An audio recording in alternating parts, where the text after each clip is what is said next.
Ah, yes, here we are. Pancho Villa, Taqueria. Yes, indeed, folks. Old Pancho was a great slaughterer of Americans. And ever since, for about 100 years now, he's been one of the greatest folk heroes in Mexico. They love him because of his dastardly deeds. This is a restaurant by the very name of Pancho Villa. And as we see here, there's a whole wall that's effectively a shrine to the beast. I won't call him a man. Yes, indeed. It was in 1916 or thereabouts. Not that long ago in the scope of history, even in the scope of American history. In 1916, he and his men took a train in northern Mexico and seized all the Americans off the train. It was a good, 16, 17 of them or something. And he took them off, had them hostage, and he and his men just slaughtered them all for no strategic reason whatsoever. As far as I can tell in my studies, he and his men just did it for the fun of it. It was bloodlust. That wasn't enough to satiate the lust of he and his men. He then took 1,500 of his butcherers into Columbus, New Mexico, and took over a town and slaughtered men, women, and children. And that's how they had their fun. And imagine the fun they had with the women and children before the final act was complete.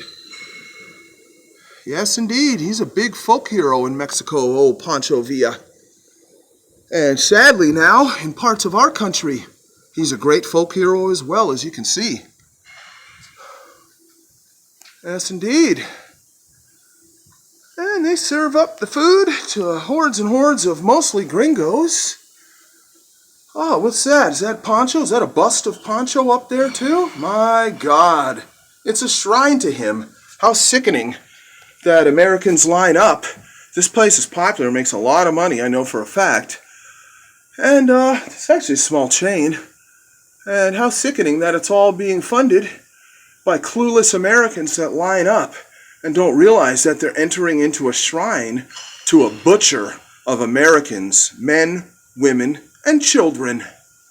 Yes, indeed. And believe me, folks, I would love to go in and have a little talk with a captive audience here. But because of C-19, as you can see, they've got all their ridiculous measures in place to ensure that the public only enters for the briefest moment to pick up their pre-ordered food. And that's about it. Mostly it's really just like Uber drivers and, these food delivery drivers and stuff coming in and out of here. COVID is really making a lot of difficulties for things I'd like to be doing with this channel, believe me. It's hard to find places where people gather where I can carry out my actions. So, if the Democrat commie fucking scum ever decide to set us free again in California, yeah, we'll come in here and have a much more interesting encounter. But I thought it was important to let people know who the Pancho's boys are. And here they are. They're here, men. They're here in their millions in this state. The experiences I've had with a few of these guys, oh my God, I could barely even begin to tell you. You wouldn't even believe me. No, they're here.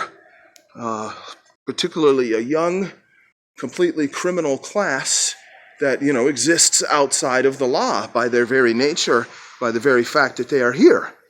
And of course, many of them are very much enthralled by the Reconquista philosophy, which is very popular to the South as well, by which they hope to seize the American Southwest and take it for their La Raza, for their race.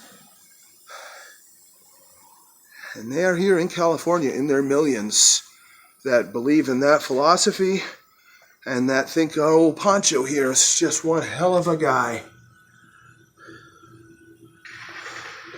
Yes, the gringos just line up, pay top dollar for cheap food, funding God knows what.